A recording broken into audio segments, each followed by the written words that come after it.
বৰপথাৰত কাঠফুলাৰ দৰে গঢ়ি উঠিছে অবৈধ কাঠৰ মিল। নীৰৱ বন বিভাগ। উচ্চতম ন্যায়ালয়ৰ নিৰ্দেশক অমান্য কৰি গোলাঘাট জিলাৰ বৰপথাৰত কাঠফুলাৰ দৰে গঢ়ি উঠিছে অবৈধ কাঠফুলা মিল। এই অবৈধ কাঠৰ মিলসমূহৰ মালিকসকলে বন মাফিয়াৰ লগত হাত মিলাই নামি পৰিছে বন ধ্বংসযজ্ঞত। সকলোবোৰ দেখিও চকুমুদা কুলিৰ ভাও ধৰিছে বন বিভাগৰ বৰপথাৰ খণ্ড বন বিষয়াৰ কাৰ্যালয়ে।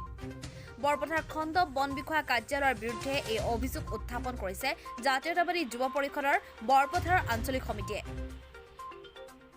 উত্থাপিত অভিযোগ অনুসৰি বৰপথাৰ নগৰ, বাৰমুখীয়া, পাভজান, খেনচুৱা, বচাপথাৰ, তামুলী গাঁও, চকলি, মিচিং গাঁও, নাহৰবাৰী, বৰডুবি, খাৰুৱা, গড়গাঁও, প্ৰেমখৰা, টেঙাহোলা, জালজৰি, সৰুলাংথা আদি অঞ্চলত প্ৰায় ৩০টাতকৈও অধিক কাঠ মিল বৰ্তমান সক্ৰিয় হৈ আছে বৰপথাৰ খণ্ড বন বিষয়া কাৰ্যালয়ৰ অধীনত।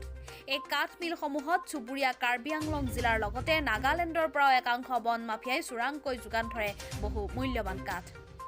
বন মাফিয়াই চোৰাংকৈ যোগান ধৰা বহু মূল্যৱান চেগুন, শলখ, তিতাচপা, গমাৰি আদি গছৰ কুণ্ডা অবৈধ মিলসমূহত ফালি গোলাঘাট জিলাৰ বিভিন্ন স্থানৰ উপৰিও চুবুৰীয়া জিলাসমূহত বিক্ৰী কৰি চলাই গৈছে অবৈধ চোৰাং কাঠৰ ৰমৰমীয়া বেহা। এই সকলোবোৰ দেখিও চকুমুদা কুলিৰ ভাও ধৰা বৰপথাৰৰ খণ্ড বন বিষয়া কাৰ্যালয়ৰ বিৰুদ্ধে জাঙুৰ খাই উঠিছে জাতীয়তাবাদী যুৱ পৰিষদ। সংগঠনটোৱে অবৈধ কাঠৰ মিলসমূহ উচ্ছেদ কৰি বন ধ্বংসযজ্ঞ ৰোধ কৰিবৰ বাবে দাবী জনাইছে বন বিভাগৰ ঊৰ্ধ্বতম কৰ্তৃপক্ষক। অন্যথা বন বিভাগৰ বিৰুদ্ধে গণতান্ত্ৰিক আন্দোলনৰ হুংকাৰ দিয়ে সংগঠনটোৰ বৰপথাৰ আঞ্চলিক সমিতিয়ে। অবৈধভাৱে যিবিলাক কাঠমিল চলি আছে, ধনশিৰি মহকুমাৰ বৰপথাৰ খণ্ড বিষয়াৰ অধীনত ৩০টাতকৈ অধিক কাঠমিল অবৈধভাৱে চলি আছে। এইটো গতিত হ'লে আমাৰ বনাঞ্চল জীয়াই নাথাকিব। সেয়েহে আমি উপায়ুক্ত মহোদয়ক এই মিলকেইটা বন্ধ কৰিবৰ কাৰণে ৰাইজ হৈ পেলাই দাবী জনাইছোঁ। অন্যথা আমি মিলৰ ওপৰত জংগী আন্দোলন কৰিবলৈ বাধ্য হ'ম। এইটো একেবাৰে সত্য কথা। ৰাজীৱ কাকতি, বৰপথাৰ বিটৰ ৰাজীৱ কাকতি আচলতে বিট অফিচাৰ হোৱাৰ যোগ্যই নাই। তেওঁ ফৰেষ্টাৰ গ্ৰেড 1, বিশেষভাৱে প্ৰশিক্ষণপ্ৰাপ্তও নহয়। তেওঁ কিহৰ বলত BDO খণ্ড বন বিষয়া হৈ পেলাই বৰপথাৰ বিটত আছে নাজানো। তেওঁ ঊৰ্ধ্বতম কৰ্তৃপক্ষত মেনেজ কৰি বৰপথাৰত তেওঁ ২ নম্বৰ কৰা নাই কোনটো বিষয়ত। বৰপথাৰত এতিয়া বৰ্তমান বৰপথাৰ মৌজাত, সৰু পাভজান, তো বচাপথাৰ, তামুলী গাঁও, হেৰহেৰি, লাংথা, বৰপাভজান, এই প্ৰত্যেকতে ২টা-৩টাকৈ কাঠমিল চলি আছে। এই কাঠমিলবিলাক চলি থকা তেওঁৰ ওপৰত অভিযোগ দিয়াই নহয়, মই ঊৰ্ধ্বতম কৰ্তৃপক্ষকো এইটো আজি ৩ বছৰমানৰ আগতে অভিযোগ দিছিলোঁ। আৰু সেই অভিযোগৰ ভিত্তিত তেওঁ বালি অবৈধ খননৰ পৰা ধৰি যিমানখিনি দুৰ্নীতি কৰি আছে গোটেইখিনিৰ ওপৰত যেতিয়া অভিযোগ দিছিলোঁ, তেওঁক 11 মাহৰ কাৰণে ইয়াৰ পৰা ট্ৰেন্সফাৰ কৰি দিলে। আকৌ ঊৰ্ধ্বতম কৰ্তৃপক্ষত মেনেজ কৰি পেলাই বৰপথাৰ বিটলৈ আহিলে।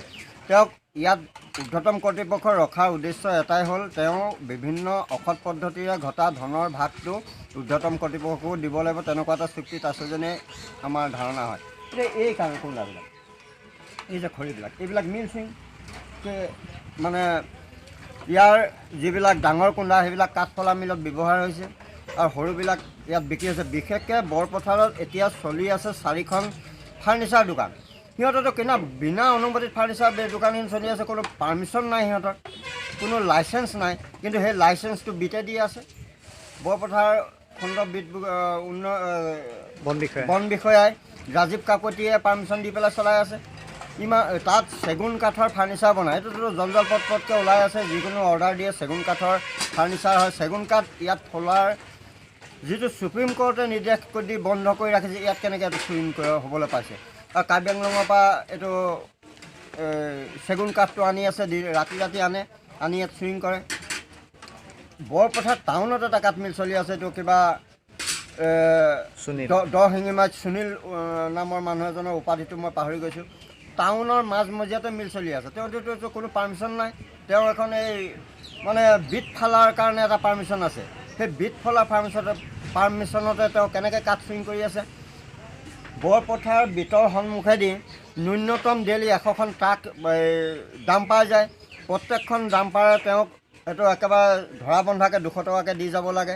ডেইলি 100খন ডাম্পাৰৰ পৰা 200 টকাকৈ হ'লে কিমান হাজাৰ টকা হ'ল সেইটো আপোনালোকে নিশ্চয় বুজি পাইছে। সেইটো আৰু অংক কৰি দেখুৱাই দিবলগীয়া এটা বিষয় নহয়।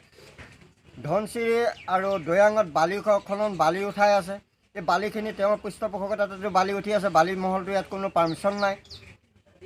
তাতোতকৈ ডাঙৰ কথা হ'ল কি, তেওঁ পলস মাটিৰ কাৰবাৰ কৰাই আছে। ৰাতি 10 বজাৰ পিছত পলস মাটি নদীৰ কাষত গৈ গাড়ী পলস খান্দিব পাৰে আৰু ৰাতি আনিবলৈ তেনেকুৱা এটা তেওঁ ছিষ্টেম কৰি দিছে। তাৰ পলস মাটি কাৰবাৰ চলি আছে, যাৰ ফলত নদীৰ গৰাটো খান্দি দিয়াৰ কাৰণে প্ৰতি বছৰে বানপানী হৈ আছে। মাটি গৰা খহনীয়া ভোগত ভুগি আছে। এইটো দহিঙিমাৰিতেই হওক বা টেঙানীতেই হওক, প্ৰত্যেকটো কথা ঊৰ্ধ্বতম কৰ্তৃপক্ষত জ্ঞাত হোৱাৰ পিছতো ইয়াত তেওঁ বিধ হিচাপে থাকি এই দুৰ্নীতি কৰি থকাৰ মূলতে ঊৰ্ধ্বতম কৰ্তৃপক্ষ। গতিকে আজি দিয়া মই এই বাইটটোৰ যোগেদি অসম চৰকাৰৰ যিটো ফৰেষ্ট ডিপাৰ্টমেণ্ট আছে, ডিপাৰ্টমেণ্টৰ যিজন মন্ত্ৰী মহোদয় আছে, তেখেতক আচলতে অৱগত কৰিবৰ কাৰণেহে মই এই কথাকেইটা কৈছোঁ।